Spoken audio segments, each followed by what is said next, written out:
behavioral approach in political science. Behavioral approach is a contemporary approach in political science. What is the difference between contemporary approach and traditional approach? We all know that traditional approach എന്ന് പറയുന്നത് എന്തൊക്കെയാണ്. നമുക്കെല്ലാവർക്കും അറിയാവുന്നതുപോലെ തന്നെ philosophical approach, historical approach, legal approach, institutional approach ഇവയെല്ലാം ചേർന്നാണ് traditional approaches രൂപപ്പെടുത്തിയിട്ടുള്ളത്. അപ്പോൾ ഈ കണ്ടംപററി അപ്രോച്ചും ട്രഡീഷണൽ അപ്രോച്ചും തമ്മിലുള്ള പ്രധാനപ്പെട്ട വ്യത്യാസം എന്ന് പറയുന്നത്, contemporary approaches attempt to establish a separate identity of political science by focusing on the real character of politics. രാഷ്ട്രീയത്തിൻ്റെ അല്ലെങ്കിൽ രാഷ്ട്രതന്ത്രത്തിൻ്റെ യഥാർത്ഥ സ്വഭാവത്തിനെ കേന്ദ്രീകരിച്ചുകൊണ്ട് പൊളിറ്റിക്കൽ സയൻസിന് കൃത്യമായ ഐഡന്റിറ്റി അല്ലെങ്കിൽ വ്യക്തിത്വം കൈവരിക്കുക എന്നുള്ളതാണ് കണ്ടംപററി അപ്രോച്ചിൻ്റെ ഒന്നാമത്തെ ലക്ഷ്യം എന്ന് പറയുന്നത്. അവർ പൊളിറ്റിക്സ് എന്ന് പറഞ്ഞ പ്രോസസ്സിനെ മുഴുവനായി കാണാനാണ് ശ്രമിച്ചത്. അല്ലാതെ പഴയകാല ട്രഡീഷണൽ സമീപനങ്ങളെപ്പോലെ ചരിത്രപരമായി വീക്ഷിക്കുകയോ അല്ലെങ്കിൽ പൊളിറ്റിക്കൽ സയൻസ് ഇടപെടുന്ന സ്ഥാപനങ്ങളായ രാഷ്ട്രവും ഗവൺമെന്റിനെയും വെച്ച് വീക്ഷിക്കുകയോ അല്ലെങ്കിൽ നിയമപരമായ സമീപനം വെച്ച് വീക്ഷിക്കുകയോ അല്ല ചെയ്യുന്നത്. പകരം they try to understand politics in totality. രാഷ്ട്രീയം എന്ന് പറയുന്നത് ഒരു മുഴുവൻ പ്രക്രിയയായി, കോംപ്രിഹെൻസീവ് ടോട്ടൽ പ്രോസസ്സായി ഉൾക്കൊള്ളാനാണ് അവർ ശ്രമിച്ചത്.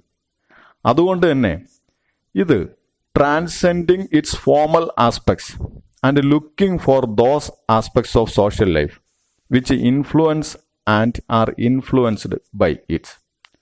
അപ്പോൾ പഴയകാല ഔദ്യോഗിക സമീപനങ്ങളിൽ നിന്ന് വ്യത്യസ്തമായി അനൗദ്യോഗികമായി മനുഷ്യൻ്റെ സാമൂഹിക ജീവിതത്തെ സ്വാധീനിക്കുന്ന കാരണങ്ങളെയും അല്ലെങ്കിൽ മനുഷ്യൻ്റെ സാമൂഹിക ജീവിതത്താൽ സ്വാധീനിക്കപ്പെടുന്ന കാരണങ്ങളെയും അനലൈസ് ചെയ്ത് വിശകലനം ചെയ്ത് രാഷ്ട്രതന്ത്രത്തെ ഒരു മുഴുവൻ ശാസ്ത്രമായി പഠിക്കാനാണ് ബിഹേവിയറൽ അപ്രോച്ചുകൾ ശ്രമിക്കുന്നത്.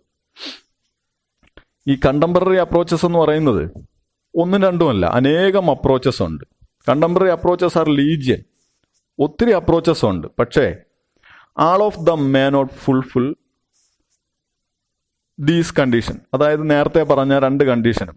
ഇപ്പോൾ പൊളിറ്റിക്കൽ സയൻസിന് ഒരു പ്രത്യേക ഐഡന്റിറ്റി അതിൻ്റെ സ്വഭാവത്തെ മുൻനിർത്തി ക്രിയേറ്റ് ചെയ്യാനും അല്ലെങ്കിൽ രാഷ്ട്രീയം എന്ന് പറയുന്ന പ്രോസസ്സിനെ അതിനെ മുഴുവനായി നിലനിർത്തിക്കൊണ്ട് അതിനെ സ്വാധീനിക്കുന്ന കാര്യങ്ങളെയോ അല്ലെങ്കിൽ ഈ സാമൂഹ്യ വ്യവസ്ഥയുമായി ബന്ധപ്പെട്ട് സ്വാധീനിക്കപ്പെടുന്ന കാര്യങ്ങളെയോ പഠിക്കാൻ തയ്യാറാകുന്നില്ല പല അപ്രോച്ചസ്. അങ്ങനെയുള്ള കണ്ടംപററി അപ്രോച്ചസിൽ ഇത്തരത്തിൽ രാഷ്ട്രതന്ത്രത്തിന് പ്രത്യേകിച്ച് ക്യാരക്ടർ, ഒരു വ്യക്തിത്വം വേണമെന്ന് ആഗ്രഹിക്കുന്ന രണ്ട് അപ്രോച്ചസുകളാണ് പ്രധാനമായിട്ടുള്ളത്. ഒന്ന് ബിഹേവിയറൽ അപ്രോച്ചും രണ്ടാമത്തത് പോസ്റ്റ് ബിഹേവിയറൽ അപ്രോച്ചും. അതിൽ ബിഹേവിയറൽ അപ്രോച്ച് എന്നാൽ എന്ത് എന്നാണ് നമ്മളിപ്പോൾ പരിശോധിക്കാൻ വേണ്ടി പോകുന്നത്. അപ്പം ബിഹേവിയറലിസം എന്ന് പറയുന്നത് സാധാരണഗതിയിൽ വളരെ സിമ്പിളായി തോന്നുന്നെങ്കിലും നമുക്ക് മനസ്സിലാകുന്നതിന് കുറച്ച് പ്രയാസമുള്ള സംഗതിയാണ്. കാര്യം അതിനകത്ത് രീതിശാസ്ത്രമാണ് കൂടുതൽ പ്രതിപാദിക്കപ്പെടുന്നത്. അതുകൊണ്ടാണ് ഇപ്പം ബിഹേവിയറലിസത്തിനെ സംബന്ധിച്ച് ഞാനിവിടെ നിങ്ങൾക്ക് ഒരു 4 കാലഗണന സൂചിപ്പിക്കാം. ഒന്നാമതായി 1908 രണ്ട് പുസ്തകങ്ങളും 2 ചിന്തകന്മാരും. രണ്ടാമതായി 1925 തുടങ്ങി 1936 വരെയുള്ള ചില പുസ്തകങ്ങളും ചിന്തകന്മാരും. മൂന്നാമതായി 1955 തുടങ്ങി 1968 വരെയുള്ള കാലഘട്ടത്തിലെ ചില പുസ്തകങ്ങളും ചില ചിന്തകന്മാരും. നാലാമതായി നമുക്ക് എടുത്തു പറയേണ്ടത് ഡേവിഡ് ഈസ്റ്റനും അദ്ദേഹത്തിൻ്റെ ഇന്റലക്ച്വൽ ഫൗണ്ടേഷൻസ് ഓഫ് ബിഹേവിയറലിസമാണ്. അപ്പം അങ്ങനെ 4 ഘട്ടങ്ങളായി നമ്മൾ പരിശോധിക്കുകയാണ് എങ്കിൽ ബിഹേവിയറലിസം കുറച്ചുകൂടെ എളുപ്പമായി നമുക്ക് ഫീൽ ചെയ്യുമെന്ന് തോന്നുന്നു. അപ്പം ബിഹേവിയറലിസത്തിനെ പൊതുവിൽ നമുക്കിങ്ങനെ പറയാം: the doctrine that study of human action is the only valid method in political science. ഇപ്പം മനുഷ്യന്റെ പ്രവർത്തനങ്ങളെ വിലയിരുത്തിക്കൊണ്ട് പൊളിറ്റിക്കൽ സയൻസിനെ പഠിക്കാനായി സമീപിക്കുകയാണ് എങ്കിൽ അതിന് നമുക്ക് ബിഹേവിയറലിസം എന്ന് പറയാം. യഥാർത്ഥത്തിൽ ഇത് സൈക്കോളജിയിൽ നിന്ന് രൂപപ്പെട്ട ഒരു സംഗതിയാണ്. ബിഹേവിയറിസം എന്ന് പറയുന്ന വാക്ക് തന്നെ സൈക്കോളജിയിൽ നിന്ന് ആദ്യം ഉപയോഗിക്കപ്പെടുന്നത്. അപ്പോൾ doctrine that study of human action is the only valid method in psychology എന്നുള്ളതാണ് ബിഹേവിയറിസം എന്ന് പറഞ്ഞതിന്റെ മീനിങ്. ചേഷ്ടാ സിദ്ധാന്തം അല്ലെങ്കിൽ പെരുമാറ്റ സിദ്ധാന്തം എന്ന് നമുക്ക് മലയാളത്തിൽ പറയാൻ പറ്റും.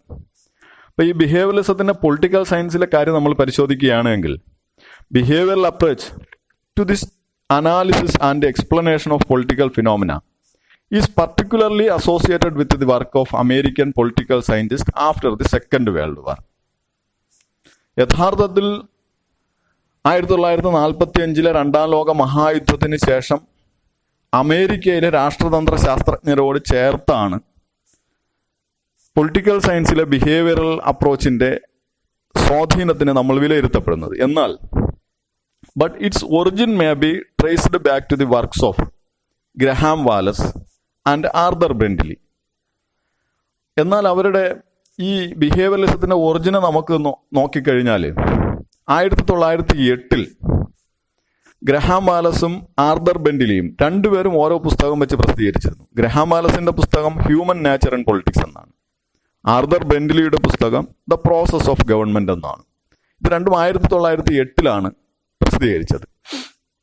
അപ്പൊ ഇവരെ സംബന്ധിച്ച് ഇവർ രണ്ടുപേരും they lay greater emphasis on the informal process of politics and less on political institutions.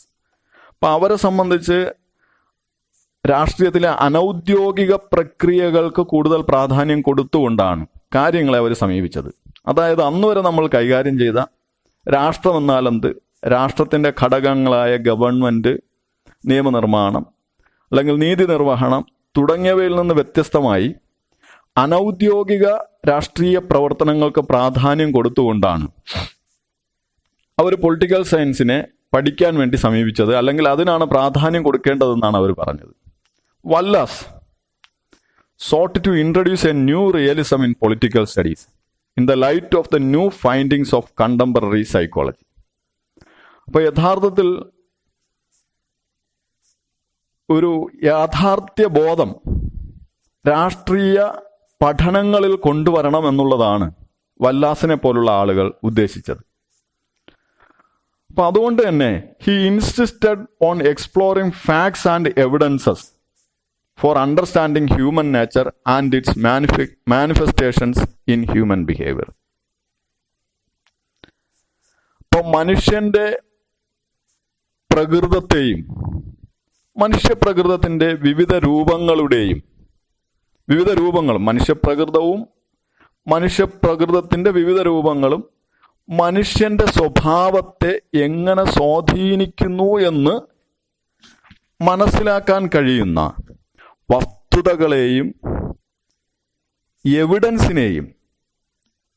വസ്തുതകളെയും തെളിവുകളെയും കണ്ടെത്തി പഠനവിധേയമാക്കണമെന്നാണ് വല്ലാസിനെ പോലുള്ള ആളുകൾ ആവശ്യപ്പെട്ടത്. അത് തന്നെയാണ് പിന്നീട് ബിഹേവിയറലിസത്തിന് കാതലായി മാറിയത്.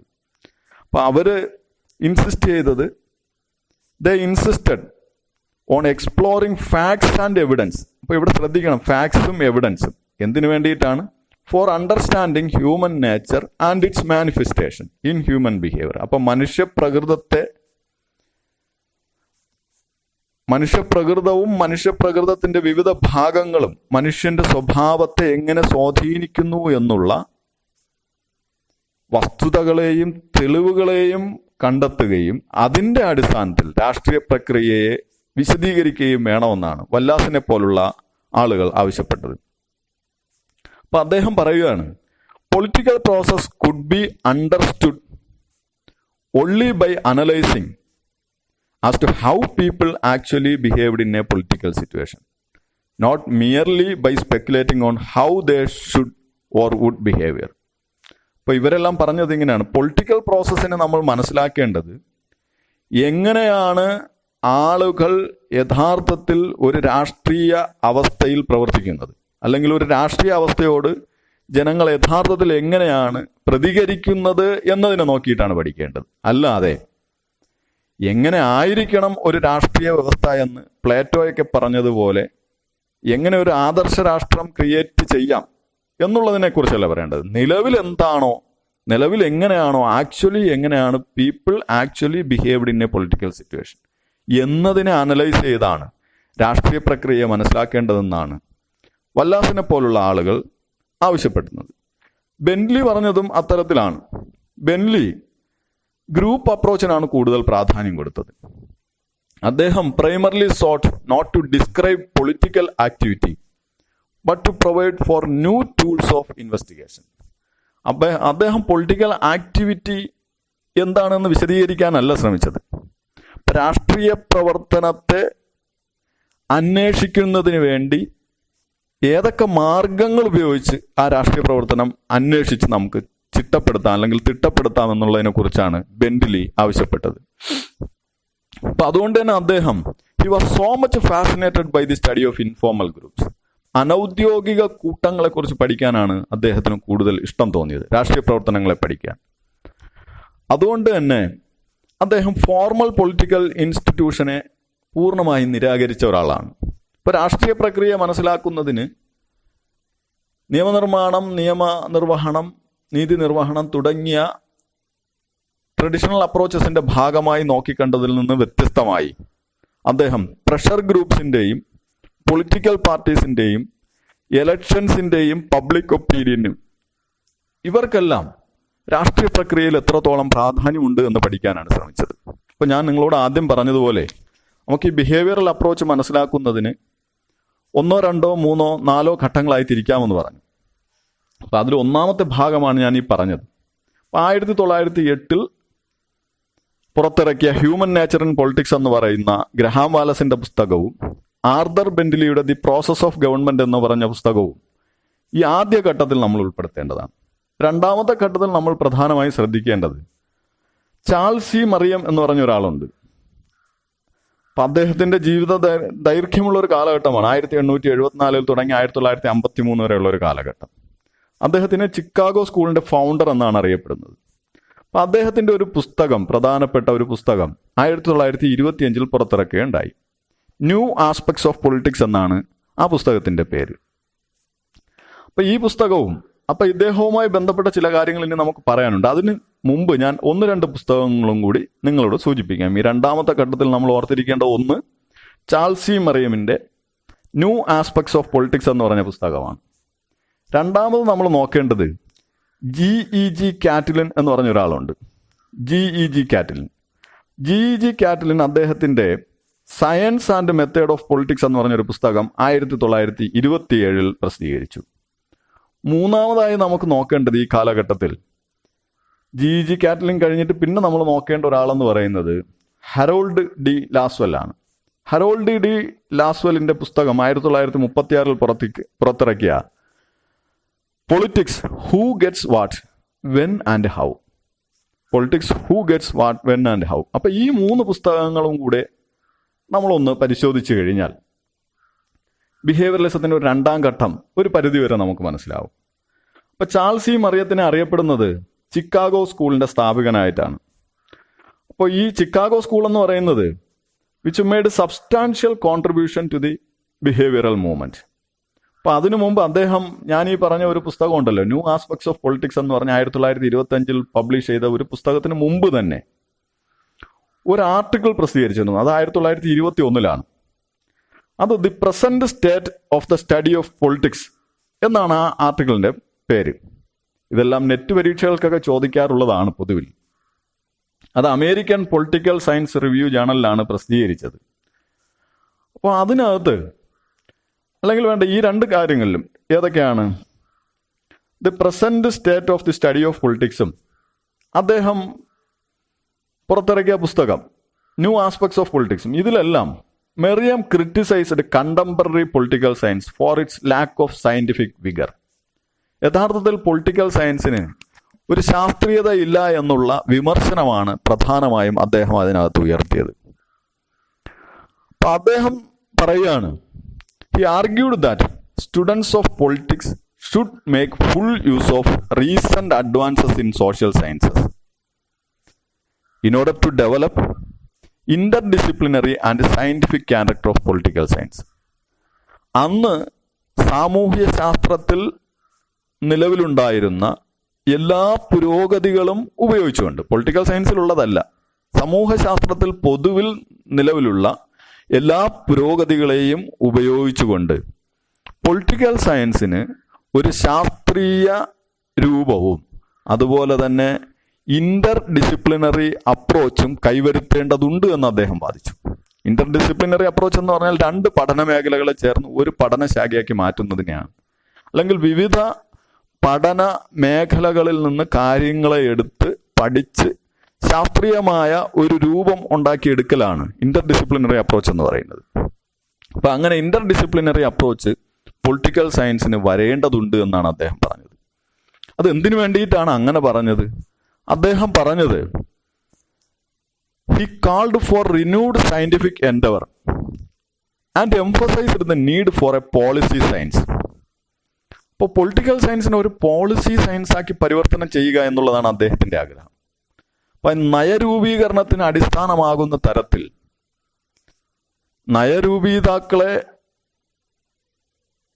നയരൂപകർത്താക്കളെ സ്വാധീനിക്കുന്ന നല്ലൊരു ശാസ്ത്രശാഖയായി പൊളിറ്റിക്കൽ സയൻസ് മാറേണ്ടതുണ്ട് എന്നും അത് ജനാധിപത്യത്തിനെ ശക്തിപ്പെടുത്തേണ്ടതാണ് എന്നുമായിരുന്നു അദ്ദേഹത്തിന്റെ വാദം. അതിനുവേണ്ടി തന്നെ അദ്ദേഹം പറയുന്നത് സൈക്കോളജിയിലും സോഷ്യോളജിയിലും ഒക്കെ ഉപയോഗിക്കുന്ന ക്വാണ്ടിറ്റേറ്റീവ് ടെക്നിക്സ് ഉപയോഗിക്കാവുന്നതായിരുന്നു. ഓക്കെ, അപ്പൊ ചാൾസി മറിയത്തിന്റെ പ്രധാനപ്പെട്ട സംഗതി എന്താണെന്ന് നമുക്കറിയാം. ചാൾസി മറിയവുമായി ബന്ധപ്പെട്ട് അദ്ദേഹത്തിന്റെ പ്രധാനപ്പെട്ട വർക്കുകളായ ന്യൂ ആസ്പെക്ട്സ് ഓഫ് പൊളിറ്റിക്സ് നമ്മൾ നോക്കേണ്ടതാണ്. അതിൽ അദ്ദേഹം സയന്റിഫിക് വിഗർ ഇല്ല എന്നുള്ള ഒരു ക്രിറ്റിസിസമാണ് മുന്നോട്ട് വയ്ക്കുന്നത്. അദ്ദേഹം പൊളിറ്റിക്കൽ സയൻസ് സ്റ്റുഡൻസിനോട് സൈക്കോളജിക്കലിൽ നിന്നും സോഷ്യോളജിയിൽ നിന്നുമൊക്കെ കാര്യങ്ങളെ കടമെടുത്തുകൊണ്ട്, അല്ലെങ്കിൽ അന്ന് നിലനിൽക്കുന്ന സാമൂഹ്യ ശാസ്ത്ര വിഷയങ്ങളിലുള്ള പുരോഗതികളെ എടുത്തുകൊണ്ട് പൊളിറ്റിക്കൽ സയൻസിന് ഒരു ശാസ്ത്രീയ രൂപം, ശാസ്ത്രീയ ക്യാരക്ടർ വരുത്താൻ വേണ്ടി ശ്രമിക്കണമെന്നാണ് പ്രധാനമായും ആവശ്യപ്പെടുന്നത്. അങ്ങനെ പൊളിറ്റിക്കൽ സയൻസ് ഒരു പോളിസി സയൻസ് എന്നുള്ള പദവിയിലേക്ക് ഉയർന്നു വരേണ്ടതുണ്ട് എന്നും അദ്ദേഹം ആഗ്രഹിച്ചു. അപ്പൊ ചാൾസി മറിയത്തിനെ സംബന്ധിച്ച് he sought to put science into the service of democratic principles. ഇപ്പൊ ജനാധിപത്യ പ്രക്രിയയെ സംരക്ഷിക്കപ്പെടുന്നതിനുള്ള ഒരു ശാസ്ത്രമാക്കി പൊളിറ്റിക്കൽ സയൻസ് മാറ്റണം എന്നുള്ളതായിരുന്നു അദ്ദേഹത്തിന്റെ പ്രധാനപ്പെട്ട ആഗ്രഹം. അതിനുശേഷം നമുക്ക് പ്രധാനമായി ചൂണ്ടിക്കാണിക്കാൻ പറ്റുന്ന ഒരു ചിന്തകനാണ് ജി കാറ്റ്ലിൻ. അദ്ദേഹത്തിന്റെ പുസ്തകത്തിന്റെ പേര് science and method of politics എന്നാണ്. 1927 ഇത് പുറത്തിറക്കുന്നത്. അപ്പൊ ഇദ്ദേഹം യഥാർത്ഥത്തിൽ മുന്നോട്ട് വയ്ക്കുന്നത് he advanced the case for a value free pure science. പൂർണ്ണമായും മൂല്യങ്ങളിൽ നിന്ന് മുക്തമായ യഥാർത്ഥ ശാസ്ത്രമാക്കി പൊളിറ്റിക്കൽ സയൻസിനെ മാറ്റണമെന്നുള്ളതായിരുന്നു ജി കാറ്റ്ലിന്റെ പ്രധാനപ്പെട്ട ആഗ്രഹം. അപ്പൊ അദ്ദേഹം പറയുന്നത് ഇങ്ങനെയാണ്: he treated power as essence of politics and argued that analysis of power should not be inclined in favor of any particular value system. അധികാരമാണ് രാഷ്ട്രത്തിന്റെ സാരാംശമെന്നും രാഷ്ട്രീയത്തിന്റെ സാരാംശമെന്നും അല്ലെങ്കിൽ രാഷ്ട്രീയത്തിന്റെ കാതലെന്നും ഒരിക്കലും അധികാര പ്രക്രിയയെ വിശകലനം ചെയ്യുമ്പോൾ ഒരു തരത്തിലുമുള്ള മൂല്യബോധം ആ വിശകലനം ചെയ്യുന്ന ആളുകളെ സ്വാധീനിക്കരുതെന്നും അവരെപ്പോഴും ഇൻഡിപെൻഡന്റ് ആയിരിക്കണമെന്നും ജി കാറ്റ്ലിൻ വാദിക്കുന്നു. അപ്പോൾ യഥാർത്ഥത്തിൽ രാഷ്ട്രീയത്തിന്റെ കാതൽ എന്ന് പറയുന്ന അധികാരമാണെന്നും അധികാരം എന്ന് പറയുന്ന പ്രക്രിയയെ വിശകലനം ചെയ്യുന്ന സമയത്ത് യാതൊരു തരത്തിലുള്ള വലതുപക്ഷമെന്നോ ഇടതുപക്ഷമെന്നോ അല്ലെങ്കിൽ എന്ത് തരത്തിലുള്ള മൂല്യബോധവും ആ വിശകലനത്തെ ബാധിക്കരുത് എന്നും ജി കാറ്റ്ലിൻ വാദിക്കുന്നു. അപ്പൊ അദ്ദേഹത്തിനെ സംബന്ധിച്ച് വാല്യൂ ഫ്രീ ആയിട്ടുള്ള ഒരു സയൻസ് ആക്കി ഇതിനെ മാറ്റുക എന്നുള്ളതാണ് പ്രധാനപ്പെട്ട സംഗതി. ഇനി പറഞ്ഞ മെറിയവും ജി കാറ്റ്ലിനും ഇപ്പൊ രണ്ടുപേരുടെയും ഒരു സമ്മിശ്രമായ സ്വഭാവം നമുക്ക് ഹരോൾഡ് ഡി ലാസ്വെല്ലിൽ നിന്ന് വായിച്ചെടുക്കാം. അപ്പൊ ഹരോൾഡ് ഡി ലാസ്വെൽ യഥാർത്ഥത്തിൽ അദ്ദേഹത്തിന്റെ പുസ്തകത്തിന്റെ പേര് നമുക്കറിയാം. അദ്ദേഹം 1936 പുറത്തിറക്കിയ politics who gets what when and how അപ്പൊ ഇത് എന്ന് പറയുന്നത് a landmark in the empirical approach to politics as the study and analysis of power. അതൊരു ലാൻഡ് മാർക്ക് പുസ്തകമാണ്, വളരെ പ്രധാനപ്പെട്ട ഒരു പുസ്തകമാണ്. അത് യഥാർത്ഥത്തിൽ അദ്ദേഹം രാഷ്ട്രതന്ത്രത്തിനെ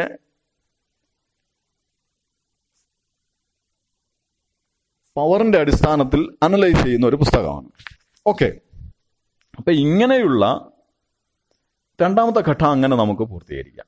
ഇനി മൂന്നാമതൊരു ഘട്ടം എന്ന് പറയുന്നത് യഥാർത്ഥത്തിൽ രണ്ടാം ലോക മഹായുദ്ധത്തിന് ശേഷമാണ് ഇതൊരു മൂവ്മെന്റ് ആയിട്ട് തന്നെ പരിഗണിക്കുന്നത്. ഇപ്പൊ David B Truman published his paper the impact on political science of the revolution in the behavioural sciences in 1955. അപ്പൊ 1955 ഡേവിഡ് ബി ട്രൂമാൻ ഞാൻ ഈ പറഞ്ഞ പേപ്പർ പബ്ലിഷ് ചെയ്തു. ഇനിയും റോബർട്ട് ഡാൽ അദ്ദേഹത്തിന്റെ പേപ്പർ എന്ന് പറയുന്നത് the behavioural approach in political science epitaph for a monument to a successful protest. അത് അമേരിക്കൻ പൊളിറ്റിക്കൽ സയൻസ് റിവ്യൂവിൽ പബ്ലിഷ് ചെയ്യപ്പെടുന്നത് 1961 ഡേവിഡ് ബി ട്രൂമാന്റെ 1955 ആർട്ടിക്കിളും അതുപോലെ തന്നെ 1961 റോബർട്ട് ഡാലിന്റെ ഈ ആർട്ടിക്കിളും കൂടാതെ എവറോൺ എം കിക് പാട്രിക് എന്ന് പറയുന്ന ആള് പബ്ലിഷ് ചെയ്ത അദ്ദേഹത്തിന്റെ paper the impact of behavioural approach on traditional political science, അത് 1962 പബ്ലിഷ് ചെയ്യപ്പെടുന്നത്. അപ്പൊ Evron M Kirkpatrick 1962 publish ചെയ്ത ഈ മൂന്നാമത്തെ ജേണലും കൂടാതെ ഡേവിഡ് ഈസന്റെ 1967 പബ്ലിഷ് ചെയ്യപ്പെട്ട the current meaning of behaviouralism in political സയൻസും, അതുകൂടാതെ ഹൈൻസ് യൂലാസ് HEINZEULAS അദ്ദേഹത്തിന്റെ ആർട്ടിക്കിൾ ഹൈൻസ് യൂലാസിന്റെ പൊളിറ്റിക്കൽ ബിഹേവിയർ എന്ന് പറയുന്ന അത് പബ്ലിഷ് ചെയ്ത international encyclopedia of the political സയൻസിലാണ്. അത് 1968 പബ്ലിഷ് ചെയ്തത്. ഇതെല്ലാം തന്നെ ഈ ബിഹേവിയറലിസത്തിന്റെ ഒരു മൂന്നാം ഘട്ട വായനയെ നമ്മളിലേക്ക് എത്തിക്കുന്ന സംഗതിയാണ്. അപ്പൊ ഇവിടെ എത്തിയപ്പോഴത്തേക്ക് ഏകദേശം ഇതൊരു മൂവ്മെന്റായി തന്നെ പരിഗണിക്കപ്പെട്ടു കഴിഞ്ഞു.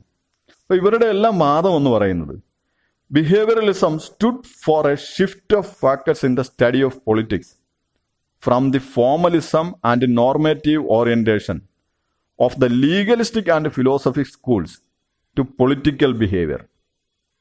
അപ്പൊ നേരത്തെ ഉണ്ടായിരുന്ന പൊളിറ്റിക്കൽ സയൻസിന്റെ ഫോക്കസിന് പൊതുവിൽ അതിനൊരു മാറ്റം വരുത്തി.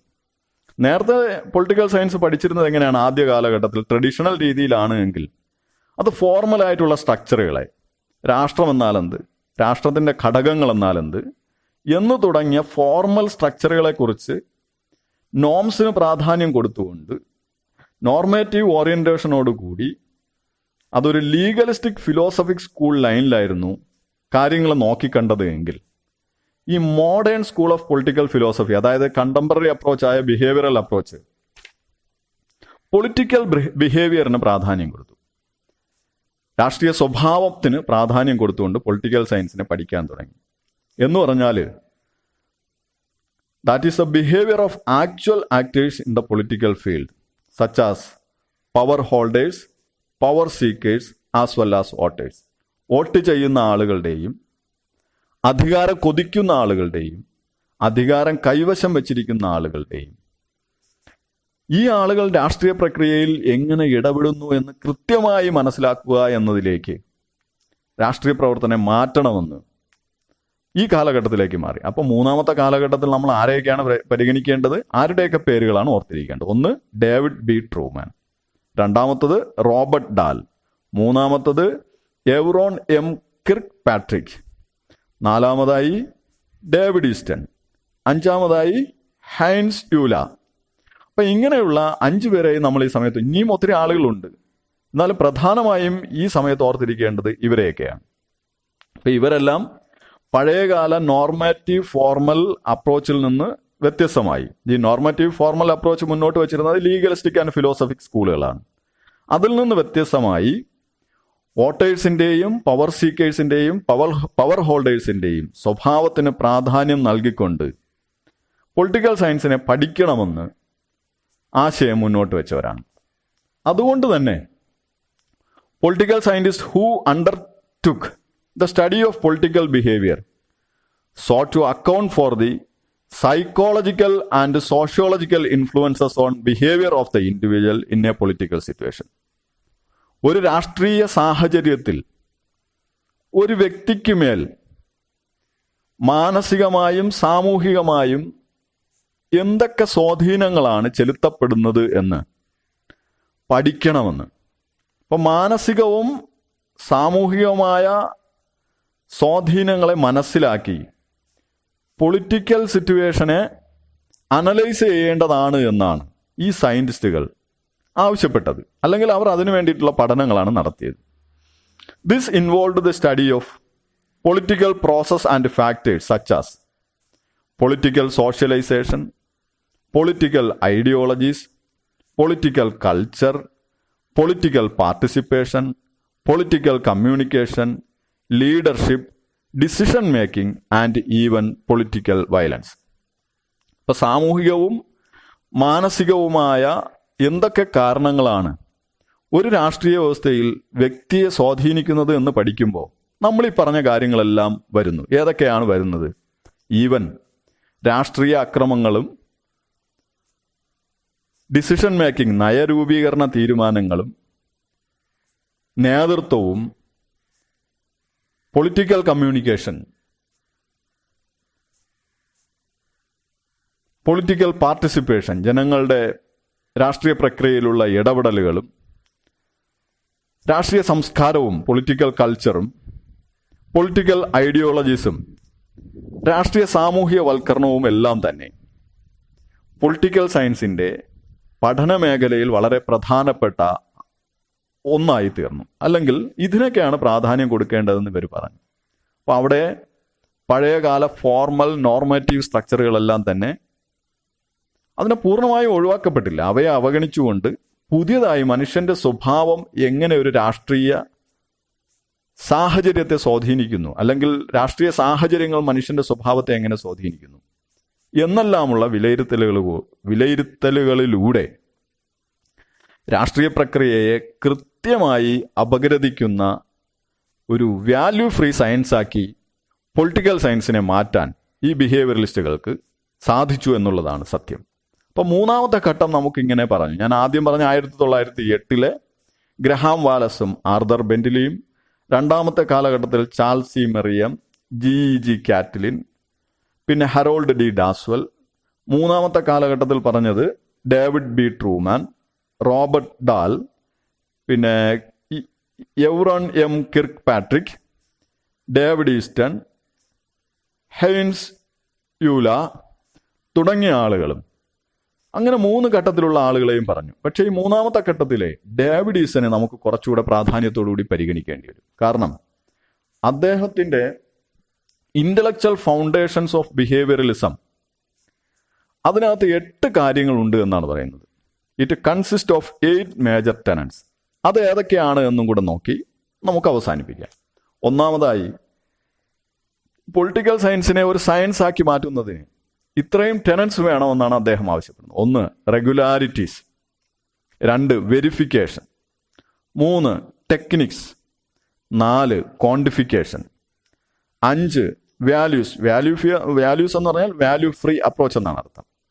6 സിസ്റ്റമറ്റൈസേഷൻ, 7 പ്യുവർ സയൻസ്, 8 ഇന്റഗ്രേഷൻ. അപ്പോൾ അദ്ദേഹം പറയുന്നത് any political enquiry conducted according to these guidelines would be most conducive to generating reliable theory and scientific explanation. അപ്പം നമ്മൾ ഈ പറഞ്ഞ ഈ 8 കാരണങ്ങളും, 8 ടെനൻസും, റെഗുലാരിറ്റീസ്, ക്രമീകൃതമാക്കൽ എന്നാണ് അതിനർത്ഥം. അല്ലെങ്കിൽ അതിനെക്കുറിച്ച് നമുക്ക് പിന്നീട് പറയാം. അപ്പോൾ any political enquiry conducted according to these guidelines would be most conducive to generating reliable theory and scientific explanation. അപ്പോൾ വിശ്വാസയോഗ്യമായ സിദ്ധാന്തങ്ങൾ രൂപപ്പെടുത്തുന്നതിനും ശാസ്ത്രീയമായ വിശദീകരണം നടത്തുന്നതിനും പൊളിറ്റിക്കൽ സയൻസിൽ ഈ 8 ടെനൻസും ഉപയോഗിച്ച് വേണം പഠനം നടത്തേണ്ടതെന്നാണ് അദ്ദേഹം പറയുന്നത്. The behavioural movement had such A profound effect on political science that these tests became the rule of political inquiry. യഥാർത്ഥത്തിൽ ബിഹേവിയറൽ മൂവ്മെന്റ് എന്ന് പറയുന്നത് പൊളിറ്റിക്കൽ സയൻസിൽ വളരെ ആഴത്തിലുള്ള ഒരു എഫക്റ്റാണ്, ഒരു സ്വാധീനമാണ് ഉണ്ടാക്കിയത് എന്നും അതുകൊണ്ട് തന്നെ രാഷ്ട്രീയ പ്രക്രിയയുടെ അന്വേഷണത്തിൽ ഈ പറഞ്ഞ 8 ടെനൻസും വളരെ പ്രധാനപ്പെട്ട ഒന്നായി മാറുകയും ചെയ്തു. അപ്പോൾ ബിഹേവിയറലിസം യഥാർത്ഥത്തിൽ എന്തിനാണ് പ്രാധാന്യം കൊടുത്തത്? They give importance to high degree of reliability, high degree of generality. It therefore focused on the question that could be answered reliably on the basis of methods available.